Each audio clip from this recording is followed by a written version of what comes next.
ಯಾವ ಪೇಪರ್ ಎಲ್ಲ ನಾವೇನು ಹೇಳೋದು ನಂದು ಕಡೆ ಇಲ್ಲಿ ಪೇಪರ್ ಕೊಟ್ಟು ಇಷ್ಟನ ಅದಕ್ಕೆ ಸಂಬಂಧಪಟ್ಟಂತೆ ನಿಮ್ಮ ಹೆಸರು ಬಹಳ ಚರ್ಚೆ ಆಯ್ತು 2-3 ದಿವಸದಿಂದ. ಒಂದು ಸ್ವಲ್ಪ ಏನು ಕ್ಲಾರಿಫಿಕೇಶನ್ ಕೊಡಬೇಕು.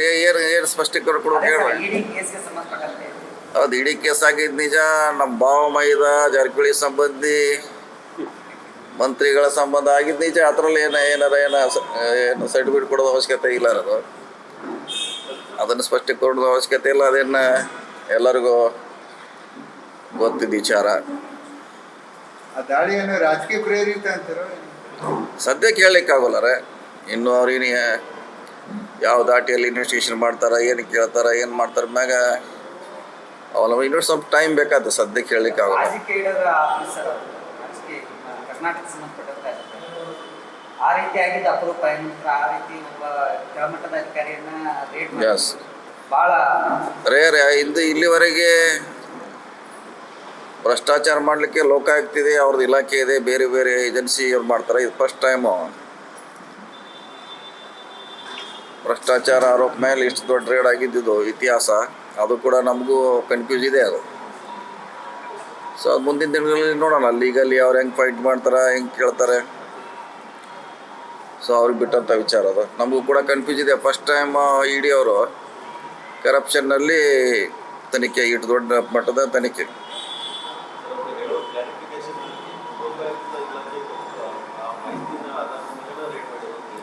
ಇಲ್ಲ ಲೋಕಾಯುಕ್ತನೂ ಗೊತ್ತಿಲ್ಲ. ಅದು ಲೋಕಾಯುಕ್ತ ಯಾವುದ ಕೇಸ್ ಇದೆ. ಇನ್ನೊಂದಾಗಿತ್ತು, ಅದು ಸ್ಕ್ವಾಶ್ ಆಗಿತ್ತು. ಅದು ಅವ್ರ ಮೇಲೆ ಒಂದು ಕೇಸ್ ಇತ್ತು ಹಿಂದೆ, ಸುಮಾರು ವರ್ಷ ಹಿಂದೆ. ಅದು ಕೋರ್ಟು ರದ್ದು ಮಾಡಿತ್ತು ಅದು FIR. ಅದಾದ್ಮೇಲೆ ಹೊಸದಾಗಿದ್ದ ಬಗ್ಗೆ ನಮ್ಮ ಮಾಹಿತಿ ಇಲ್ಲ ಇದೆಯಲ್ಲ ಅಂತ. ಅವ್ರು ಕೂಡ ಪ್ರಶ್ನೆ ಇಲ್ಲ. ಲೋಕಾಯುಕ್ತ ಸ್ವಂತ ಅವರೇ ಇನ್ವೆಸ್ಟಿಗೇಷನ್ ಏಜೆನ್ಸಿ. ಹಿಂಗಾಗಿ ಅದು ಗೊಂದಲ ಇದೆ ಸ್ವಲ್ಪ.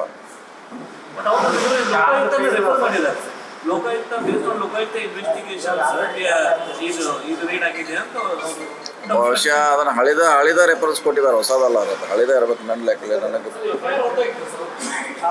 ರದ್ದಾಗಿದೆ ಅದು. ಅವಾಗೇ ಹೈಕೋರ್ಟ್ನವ್ರು ರದ್ದು ಮಾಡಿದ್ದಾರೆ ಅದು. ಸ್ವಲ್ಪ ಟೈಮ್ ಬೇಕಲ್ಲ. ಈ ಸದ್ಯಕ್ಕೆ ಹೇಳೋಕ್ಕಾಗಲ್ಲ. ಇನ್ನೊಂದು ಇನ್ವೆಸ್ಟಿಗೇಷನ್ ಯಾವ ದಿಕ್ಕಿನಾಗ ಹೋಗ್ತಿದ್ದೆ ಅದ್ರ ಮ್ಯಾಗೆ ಅದೆಲ್ಲ ಡಿಪೆಂಡ್. ಅದು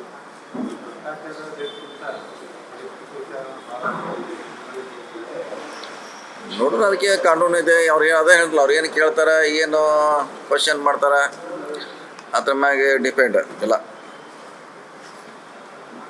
ಸರ್, ಈಗ ತಾವು ಧಾರವಾಡ ಡಿಸ್ಟ್ರಿಕ್ಟ್ ಇನ್ಚಾರ್ಜ್ ಮಿನಿಸ್ಟರ್ ಕೊಟ್ಟಿದ್ದಾರೆ. ಈಗ ಬೆಳಗಾಂ ಧಾರವಾಡ ರೈಲ್ವೆ ಲೈನ್, ಬೆಳಗಾಂದಲ್ಲಿ ಲ್ಯಾಂಡ್ ಅಕ್ವಿಸಿಷನ್ ಕ್ಲಿಯರ್ ಆಗಿದೆ. ಸಂತೋಷ್ ಲಾಡ್ ಅವರು ಅಡೆತಡೆ ಮಾಡಿದ್ರಿಂದ ಧಾರವಾಡದಲ್ಲಿ ಆಗಿದ್ದಿಲ್ಲ ಲ್ಯಾಂಡ್ ಅಕ್ವಿಸಿಷನ್. ಅದು ಯಾವ ಥರ ಈಗ ಇದು ಮಾಡ್ತಾರೆ ಧಾರವಾಡ ಡಿಸ್ಟ್ರಿಕ್ಟ್ ಎಲ್ಲ ನಮಗೆ ಉಸ್ತುವಾರಿ ಅಂತ ಇಲ್ಲ. ಒಳ್ಳೆ ಇದು ಬರಗಾಲ, ನೀರಿನ ಸಮಸ್ಯೆ, ಇದನ್ನು ಮೀಟಿಂಗ್ ಮಾಡಲಿಕ್ಕೆ ಮಾತ್ರ ಇದು ನಮಗೆ ಅಧಿಕಾರ ಕೊಟ್ಟಿದ್ದಾರೆ. ಅದು ಉಸ್ತುವಾರಿ ಅಲ್ಲ ಅದು.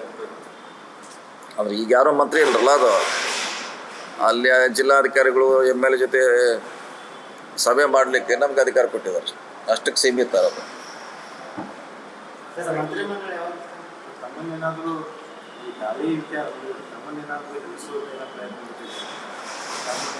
ಅದೇ ನೋಡಲ್ಲ. ಅದೇನು ಇನ್ನೊಂದು 6 ತಿಂಗಳು ಬಿಟ್ಟು ಗೊತ್ತಾಗುತ್ತೆ. ಈಗ ಗೊತ್ತಾಗಲ್ಲ ಅದು. ಅದು 6 ಮಂತ್ ನಂತರ ಗೊತ್ತಾಗಲ್ಲ. ಈಗ ಗೊತ್ತಾಗಲ್ಲ. ಆಗಿತ್ತಲ್ಲ. ಮೊದಲನೇ ಮಂತ್ ನಮಗೆ ಕನ್ಫ್ಯೂಸ್ ಇರ್ತು. ಇವರು ಭ್ರಷ್ಟಾಚಾರ ಮ್ಯಾಗ ಹೆಂಗೆ ಇಡಿ ರೇಡ್ ಮಾಡಿದಾರೋ ಮೊದಲನೇ ಸಮಸ್ಯೆ.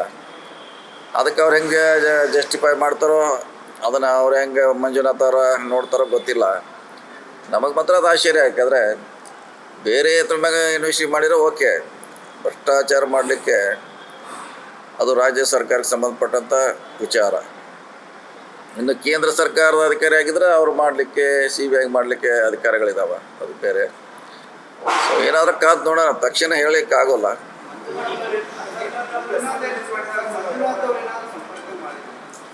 ಎದಕ್ರೆ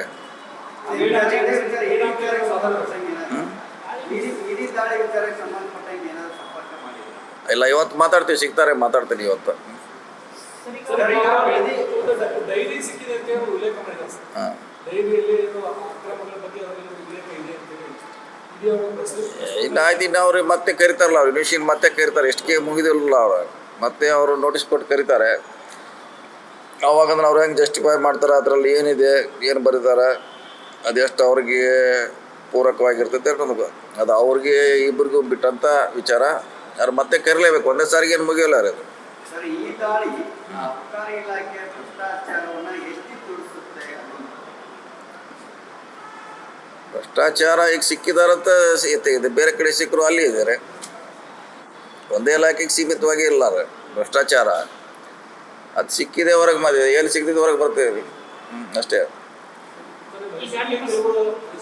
ಸುದ್ದಿಗೋಷ್ಠಿಯನ್ನು ಮಾಡಿ ಅನೇಕ ವಿಚಾರಗಳನ್ನು ಹಂಚ್ಕೊಳ್ತಾ ಇದ್ದಾರೆ ಸರ್. ಈ ದಾಳಿ ಸಂಬಂಧ ಬಾವುಲಿ ಚೆಕ್ ಪೋಸ್ಟ್ ಅಲ್ಲಿ ಆ ರೀತಿ ಮಂಜುನಾಥ್ ಅಂದಿಲ್ಲ, ಅವ್ರ ಫ್ಯಾಮಿಲಿದು ಇದೆ, ಮಂಜುನಾಥಿಗೆ ಮಾಡ್ಲಿಕ್ಕೆ ಬರೋಲ್ಲ. ಅವರು ಬ್ರದರ್ ಹೆಸರಲ್ಲೇ, ಅವ್ರ ಹೆಸರಲ್ಲೇ ಮುಂಚೆ 30 ವರ್ಷದಿಂದ ಅವರು ಆ ವ್ಯವಹಾರದಲ್ಲಿ ಅವರ ಫ್ಯಾಮ್ಲಿ ಅವ್ರು ಇದ್ದಾರೆ, ಇವತ್ತಿದ್ದಲ್ಲ, 30 ವರ್ಷದಿಂದ ಮಾಡಿದ್ದಾರೆ.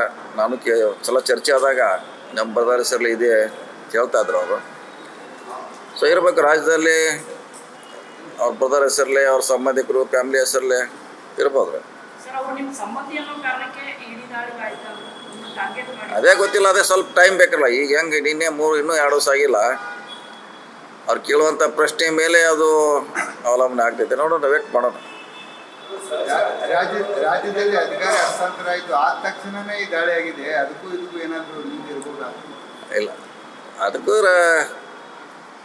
ರಾಜಕೀಯ ಸದ್ಯ ಲಿಂಕ್ ಮಾಡ್ಲಿಕ್ಕೆ ಆಗಲ್ಲ. ತಕ್ಷಣ ಇನ್ವೆಸ್ಟಿಗೇಷನ್ ಆಗ್ಬೇಕಂತ ಹೇಳಲ್ಲ. ಇನ್ವೆಸ್ಟಿಗೇಷನ್ ಆಗಲಿ, ಇನ್ನೊಂದು ತಿಂಗಳು 15 ದಿವಸ ಆದ್ಮ್ಯಾಗ ಅದರ ಸ್ವರೂಪ ಪರಿಣಾಮ ನಮಗೆ ಗೊತ್ತಾಗ್ತದೆ. ಇಡೀ ಪ್ರಕರಣ ಬಹಳಷ್ಟು ಜನ ಜಾರಕಿಹೊಳಿ ಕುಟುಂಬದ ಬಗ್ಗೆ ಆರೋಪ ಮಾಡ್ತಾರೆ. ಏನಂತಂದ್ರೆ ಅವ್ರ ಬೆಂಬಲ ಇತ್ತು, ಹಾಗೆ ಹೀಗೆ. ಅದಕ್ಕೆ ತಾವು ಹೆಂಗೆ ಬೆಂಬಲ ಅಂದ್ರೆ ಹೆಂಗ್ರೆ? ಅಂದ್ರೆ ಅವ್ರ ಬೆಂಬಲದಿಂದ ಅವರು ಇವ್ರು 15 ವರ್ಷದಿಂದ ಇಲ್ಲಿ ಪ್ರಭಾವ ಬೆಳೆಸಿದ್ರು, ಹಂಗೆ ಹಿಂಗೆ ಅಂತ ಅಲ್ಲ, ಚರ್ಚೆ ಮಾಡ್ತಾ ಇದ್ದಾರೆ. ಎಲ್ಲಿದ್ರು ಅಧಿಕಾರಿ ಇರಲ್ಲ. ಬೆಳಗಾವಿಯಾಗಿದ್ರು ಅಧಿಕಾರಿ, ಮೈಸೂರಾಗಿದ್ರು ಅಧಿಕಾರಿ, ಬೆಳಗಾವಿಯಾಗಿದ್ರೆ ಅಧಿಕಾರಿ. ಅದು ಪೋಸ್ಟ್ ಸೀಮಿತವಾಗಿ ಇರುವಂಥದ್ದು, ಅದು ಎಲ್ಲೇ ಸುತ್ತಾಗ್ತಾರೆ ಇರ್ತಾರೆ ಅವ್ರು. ಇಲ್ಲಿದ್ರೇನ ಅಧಿಕಾರಿ, ಬೆಂಗಳೂರಾಗಿದ್ರು ಅಧಿಕಾರಿ. ಒಂದ್ಸಲ ಸರ್ಕಾರಿ ನೌಕರಿ ಹತ್ತಿ ಬಿಟ್ಟರೆ ಅದಕ್ಕೆ ಯಾರು ಸಪೋರ್ಟ್ ಅವಶ್ಯಕತೆ ಇಲ್ಲ, ಅವನು ನೌಕರಾಗೆ ನಿವೃತ್ತಿ ಆಗ್ತಾರೆ.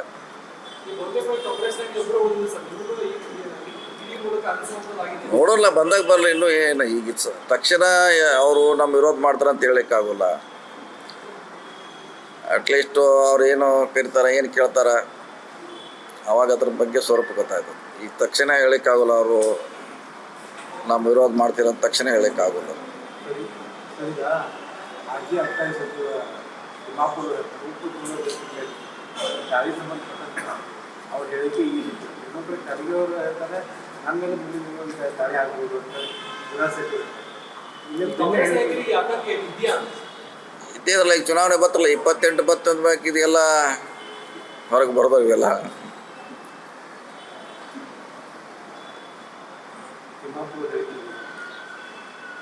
ಅಲ್ಲ, ಅವ್ರು ಹೇಳ್ತೀನಿ ನಿಜ ಐತಿ. ಯಾರು ಭ್ರಷ್ಟಾಚಾರ ಮಾಡಿದ್ರು, ಯಾರು ಅಥವಾ ಇನ್ವಾಲ್ವ್ ಆಗಿದ್ರೆ ಅವ್ರಿಗೆ ಶಿಕ್ಷೆ ಆಗ್ಬೇಕಂತ ಹೇಳುವಂಥ ಇರ್ತಾರೆ. ಅದು ಅವ್ರು ಯಾರನ್ನ ಟಾರ್ಗೆಟ್ ಮಾಡಿಲ್ಲ, ಯಾರು ತಪ್ಪು ಮಾಡಿದರೆ ಅವ್ರಿಗೆ ಶಿಕ್ಷೆ ಆಗಬೇಕು ಅನ್ನೋ ಅರ್ಥದಲ್ಲಿ ಅವರು ಹೇಳಿದ್ದಾರೆ. ಅದು ಕರೆಕ್ಟ್ ಇದೆ, ಅದರಲ್ಲಿ ತಪ್ಪೇನಿದೆ. ಸಿದ್ದರಾಮಯ್ಯ ಜೊತೆಗೆ ತಮ್ಮ ಸಂಬಂಧದ ಬಗ್ಗೆ ಸಾಕಷ್ಟು ಊಹಾಪೋಹಗಳು ಇಟ್ಟಿದ್ದಾರೆ. ಹಾಂ, ಏನಾದರೂ ಭೇಟಿಯಾಗಿ ಹೆಂಗಿದೆ ಸರ್ ಸಂಬಂಧ ಈಗ?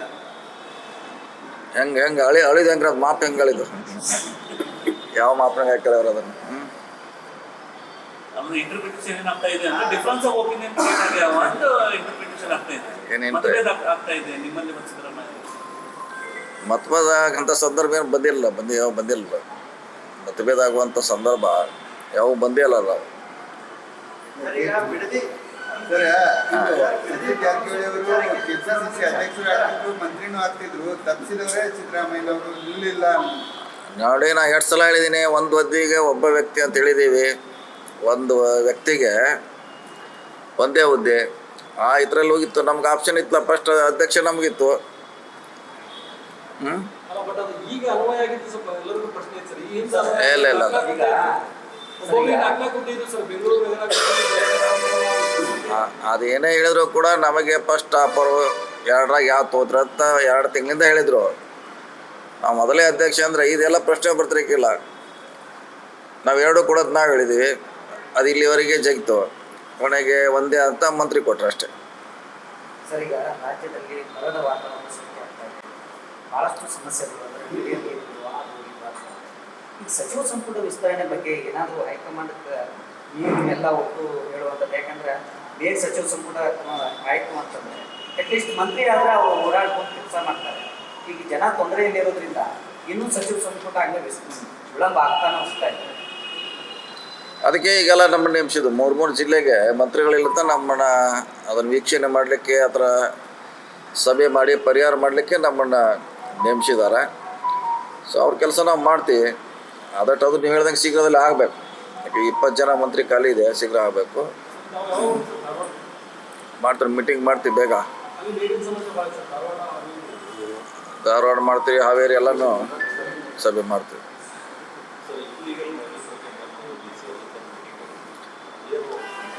ಅದೇ ಡೀಟೇಲ್ ಕೊಡ್ಲಿಕ್ಕೆ ಹೇಳಿದ್ದೀವಿ. ಅದು ಬೆಂಗಳೂರಿನಿಂದ ತಪ್ಪು ಆದೇಶ ಮಾಡಿದ್ದಾರೆ ಉದ್ದೇಶಪೂರ್ವಕ ಅಂತ ನನಗನ್ನಿಸ್ತದೆ. ಅವ್ರು ಹೋಗಿ ಡೈರೆಕ್ಟ್ರಿಗೆ ಅದು ಕನ್ವಿನ್ಸ್ ಮಾಡಬೇಕು. ಅದು ಆದೇಶ ಸರ್ವೆ ನಂಬರ ಇವ್ರು ರೆಕಮೆಂಡ್ ಮಾಡಿಲ್ಲದ ಒಂದು ಸರ್ವೆ ನಂಬರ್ ಅವ್ರು ಎಕ್ಸ್ಟ್ರಾ ಹಾಕಿ ಕಳಿಸಿದ್ದಾರೆ. ಈಗ ಅಲ್ಲೇ ಮೈನಿಂಗ್ ಆಗ್ತಾ ಇರೋದು ಸಮಸ್ಯೆ ಆಗಿದೆ. ಸರ್ಕಾರದ ಜಾಗ ಅಂತ ಸರ್. ಅದೇ ಸರ್ಕಾರ ಜಾಗ ಇವ್ರು ಯಾರೂ ರೆಕಮೆಂಡ್ ಮಾಡಿಲ್ಲ. ಮತ್ತು ಅದು ನನಗೆ ವಾಪಸ್ ವಿಡ್ರಾ ಮಾಡಿದ್ರು ಅವ್ರು ಡೈರೆಕ್ಟರ್ ಮಾಡ್ಲಿಕ್ಕೆ ರೆಡಿ ಇಲ್ಲ. ಅದನ್ನೇ ಬೆಂಗಳೂರಿಗೆ ಹೋದಾಗ ಅವ್ರಿಗೆ ಗಮನಕ್ಕೆ ತರ್ತೀವಿ. ಈ ವಿಚಾರದಾಗ ತಪ್ಪು ಮಾಡಿದಂಥವ್ರು ಹಾಗೆ ಸುಮ್ಮನೆ ಏನೋ ಒಂದು ಇದು ಆಗಿದೆ ತಪ್ಪಿಲ್ಲ, ಅದಕ್ಕೆ ಏನಾದರೂ ಒಂದು ಶಿಕ್ಷೆ ಆಗುತ್ತೆ ಸರ್. ಯಾಕಂತಂದ್ರೆ ಈ ರೀತಿ ಮಾಡೋದ್ರಿಂದ ಸರ್ಕಾರಿ ಸ್ವತ್ತದ ಮೇಲೆನ ಪರಿಣಾಮ ಆಗುತ್ತೆ. ಇಲ್ಲ ಅವೆಲ್ಲ ಅದು ಉದ್ದೇಶಪೂರ್ವಕ ಆಗಿದೆ, ಅದೇನು ಪ್ರಶ್ನೆ ಇಲ್ಲ. ಮಾನ್ಯ ಚರ್ಚೆ ಮಾಡಿದ್ರು ಮೊನ್ನೆ. ಸರ್ 285 ಸರ್ವೆ ನಂಬರ್ ಇದೆ ಸರ್. ಅದು ಸರ್ಕಾರ ಜಾಗ ಸರ್. ಅದು ಸುತ್ತಮುತ್ತ ಲೈಸೆನ್ಸ್ ಇರೋರೆಲ್ಲರೂ ಅಲ್ಲಿ ಡಿಗ್ಗಿಂಗ್ ಮಾಡ್ತಾರೆ. ಅದು ಆ ಥರ ನಮ್ಮ ಸರ್ಕಾರದಲ್ಲಿ ತೆಗೆದಿದ್ದಾರೆ ಎಲ್ಲರೂ. ಅದು ಒಂದು ಮೈನಿಂಗ್ಗೆ ಅಲಾಟ್ ಆಗಿದೆ. ಅದು ನಂಬರು, ಆ ಪರ್ಟಿಕ್ಯುಲರ್ ನಂಬರು ಒಂದಕ್ಕೆ ಅಲಾಟ್ ಆಗಿದೆ. ಅಲ್ಲೇ ಇವ್ರದ್ದು ಮಿನರಲ್ಲು ಬೇರೆ ಸರ್ವೆ ನಂಬರ್ನಾಗೆಲ್ಲ ಖಾಲಿ ಆಗಿದ್ದಾರೆ. ಇವ್ರು ಇಲ್ಲಿ ತಗೊಂಡು ಅಲ್ಲಿಂದ ಲಿಫ್ಟ್ ಮಾಡ್ತಾರೆ.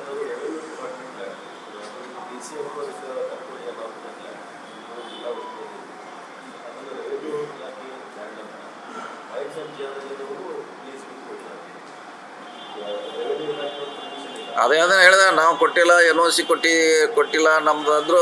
ಇವರು ಸ್ಪಷ್ಟೀಕರಣ ಲೆಟ್ರ್ ಬರೆದ್ರು ಕೂಡ ಅವ್ರು ಹಾಕಿದ್ದಾರೆ. ಅದೇ ಸಮಸ್ಯೆ ಬಂದು ಈಗ ಇವರು ನಮ್ಮ ಲ್ಯಾಂಡದು ಕೊಡ್ಲಿಕ್ಕೆ ಬರೋಲ್ಲ ಅಂತ ಹೇಳಿದ್ರು, ಮತ್ತೆ ಅದ್ರ ಆ್ಯಡ್ ಮಾಡಿ ಕಳಿಸ್ಯಾರ. ಈಗ ಅದಕ್ಕೆ ಅಲ್ಲೇ ಡೈರೆಕ್ಟರ್ ಕಿಂತ ಹೋಗ್ತಾ ಇದ್ದೀವಿ, ನಾವೇ ಖುದ್ದು ಹೋಗ್ತಾ ಇದ್ದೀನಿ, ಅವ್ರಿಗೆ ಕನ್ವಿನ್ಸ್ ಮಾಡ್ತೀವಿ.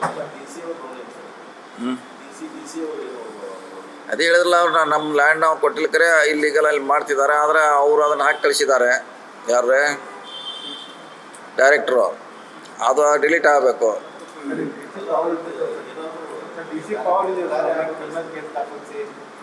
ಮತ್ತು ಇದುವರೆಗೆ ಏನು ಅದನ್ನ ಡಿಗ್ಗಿಂಗ್ ಮಾಡಿದ್ದಾರೆ, ಅದನ್ನ ವಸೂಲು ಅದಕ್ಕೆ ಪೆನಾಲ್ಟಿ ಹಾಕ್ಲಿಕ್ಕೆ ಅಧಿಕಾರ ಇದೆ ಇರೋದ ಪೆನಾಲ್ಟಿ. ಆಮ್ಯಾಗ ಅದು ಇದಕ್ಕೆ ಮళ్ళీ ರದ್ದು ಆಗ್ಬೇಕಲ್ಲ. ಅದು ರದ್ದು ಆದ್ಮ್ಯಾಗೆ ಈ ಸರ್ವೆ ನಂಬರ್ದಾಗ ಎಷ್ಟು ಮಿನರಲ್ ತೆಗೆದಾರ ಅದ್ರ ಮ್ಯಾಗೆ ಅವ್ರ ಮ್ಯಾಗೆ ಪೆನಾಲ್ಟಿ.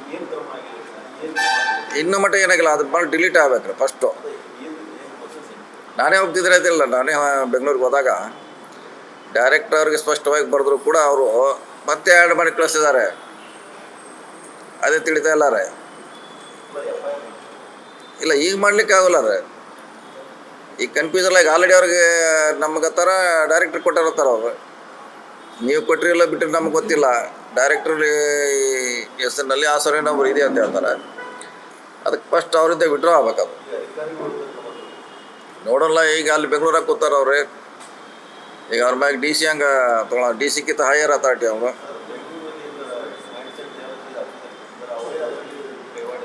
ಅದಕ್ಕೆ ಹೋಗಿ ಅವ್ರಿಗೆ ಡೈರೆಕ್ಟ್ರ್ ಕನ್ವಿನ್ಸ್ ಮಾಡಬೇಕು. ಸರ್, ಈಗ ಬಿಡದಿಯಲ್ಲಿ ರೈತರು ಹಾಂ ಹೇಳಿ.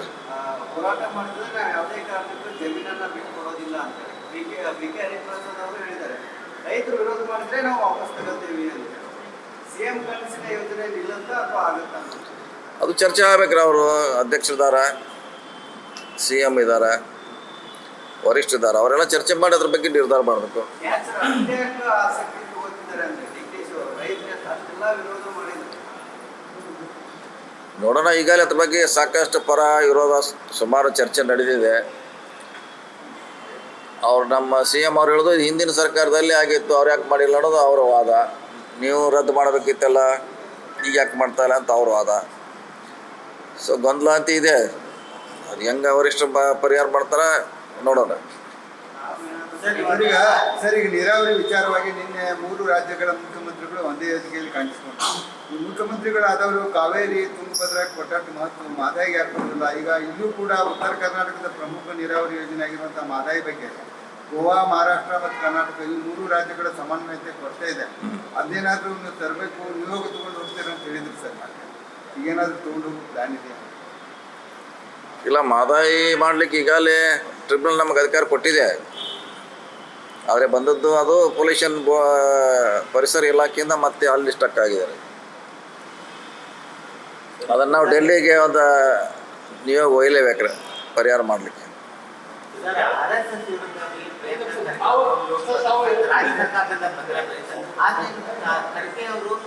ಏಕಾಂಗಿಯಾಗಿ RSS ವಿರುದ್ಧ ಹೋರಾಟ ಮಾಡ್ತಾ ಇದ್ದಾರೆ ಅನ್ನುವಂಥ ಒಂದು ಭಾವನೆ ಲೈಕ್ ಮಾಡ್ತಿದ್ದಾರೆ, ಅವ್ರು ಮಾಡ್ತಾರೆ ಅಷ್ಟೇ. ಮತ್ತು ಅವರು ಪಾರ್ಟಿಯಾಗಿದ್ದಾರೆ ಮಾಡ್ತಾರೆ ಅಂತ ಆ ಥರ ಸಪೋರ್ಟ್ ಇದ್ದಂಗೆ ಇರಲ್ಲ. ಮತ್ತೇನು ಸಪ್ರೇಟ್ ಹೇಳಬೇಕಾದ ಅವಶ್ಯಕತೆ ಇಲ್ಲ.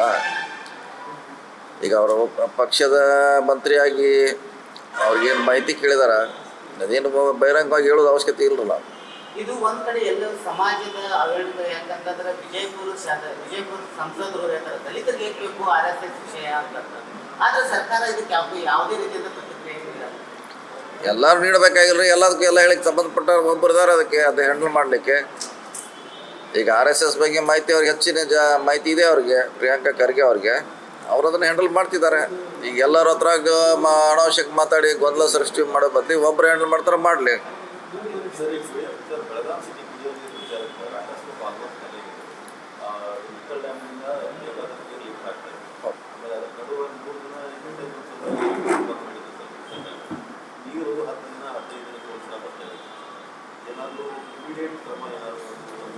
ಈಗ ಮಾಡ್ತಿರಲ್ಲ, ಯಾಕೆ ಅಧಿಕಾರ ಕೊಟ್ಟಿದ್ದಾರಲ್ಲ, ಈಗ ಬಂದು ಮಾಡ್ತೀವಿ. ಬೆಳಗಾವಿ ಮೀಟಿಂಗ್ ಮಾಡ್ತಾರೆ ಸಾಧ್ಯ. ನಾಳೆ ಇವತ್ತು ಸೂಟಿ ಇದ್ದಾರೆ, ಇವತ್ತು ನಾಳೆ ವರ್ಕಿಂಗ್ ಡೇ ಇದ್ರೆ ನಾಳೆ ಮಾಡ್ತೀವಿ ಮೀಟಿಂಗು. ಬಂದಾಗಿಂದ ಸಮಸ್ಯೆ ಡಬಲ್ ಟೇಬಲ್ ಆಗಿಬಿಟ್ಟದ್ದು. ಏನು ಮಾಡಿದ್ರು ಅದು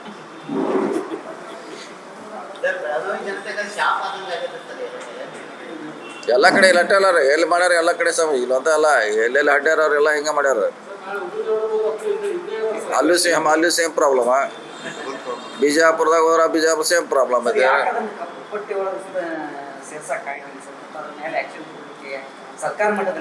ಸಂಬಂಧಪಟ್ಟ ಇಲಾಖೆಯವ್ರಂತ ಭಾಳ ಗಂಭೀರವಾಗಿ ಪರಿಗಣಿಸ್ಬೇಕಲ್ಲ. ಡಿಸಿಷನ್ ತೊಗೊಳೋರು ಅವರು. ಈಗ ಆಲ್ರೆಡಿ ಟೆಂಡರ್ ಕೊಟ್ಟಿದ್ದಾರೆ ಅವ್ರಿಗೆ, ಮತ್ತೆ ಕ್ಯಾನ್ಸಲ್ ಮಾಡಿ ಮತ್ತೆ ಟೆಂಡರ್ ಮಾಡಬೇಕು. ಇವೆಲ್ಲ ಡಿಸಿಷನ್ ಅವ್ರು ತೊಗೋಬೇಕು. ಓಕೆ.